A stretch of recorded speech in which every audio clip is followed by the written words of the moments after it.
புதுச்சேரியில் மிகவும் பிரசித்தி பெற்ற அருள்மிகு கோகிலாம்பிகை உடனுரை திருக்காமேஸ்வரர் ஆலயத்தின் வைகாசி பிரமோற்சவ விழாவின் முக்கிய நிகழ்ச்சியான திருத்தேரோட்டம் இன்று நடைபெற்றது.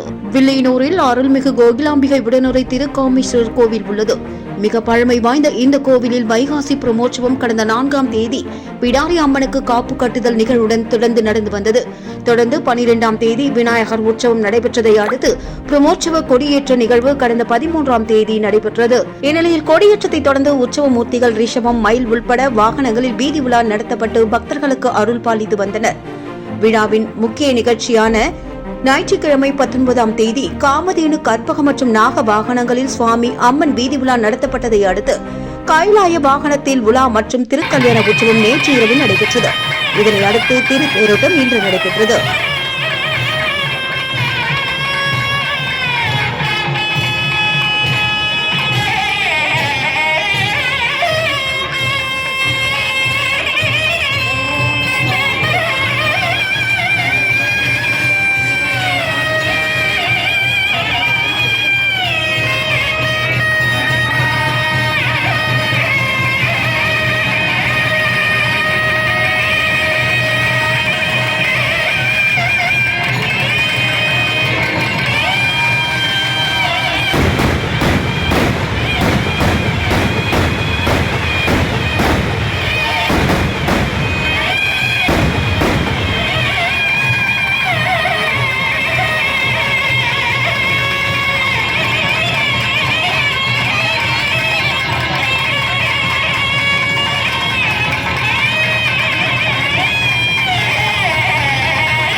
இந்நிலையில் திருத்தேர் விழாவில் முக்கிய நிகழ்ச்சியாக இன்று காலை தேரோட்டம் நடைபெற்றதில் துணைநிலைய ஆளுநர் சி.பி. ராதாகிருஷ்ணன், முதலமைச்சர் ரங்கசாமி, சபாநாயகர் செல்வம், உள்துறை அமைச்சர் நமச்சிவாயம் மற்றும் தேனி ஜெயக்குமார், சட்டமன்ற எதிர்க்கட்சித் தலைவர் சிவா உட்பட ஆயிரக்கணக்கான பக்தர்கள் கலந்து கொண்டு வடம் பிடித்து இழுத்து தேரோட்டத்தை துவக்கி வைத்தனர்.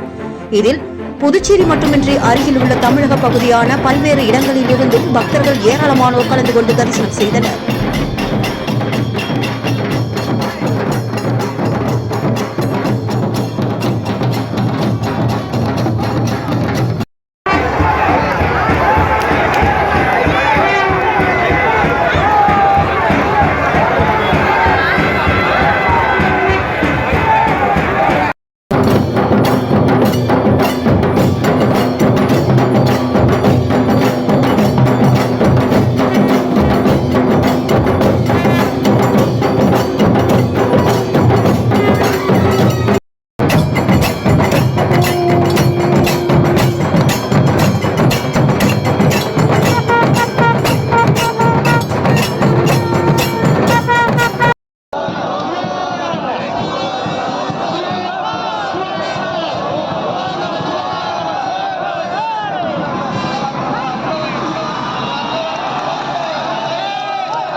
அண்மை செய்திகள் மற்றும் பல்வேறு தகவல்களை உடனுக்குடன் தெரிந்து கொள்ள மறக்காம தமிழ் நியூஸ் வாய்ஸ் சேனலை சப்ஸ்கிரைப் பண்ணுங்க. தேங்க்ஸ் ஃபார் வாட்சிங்.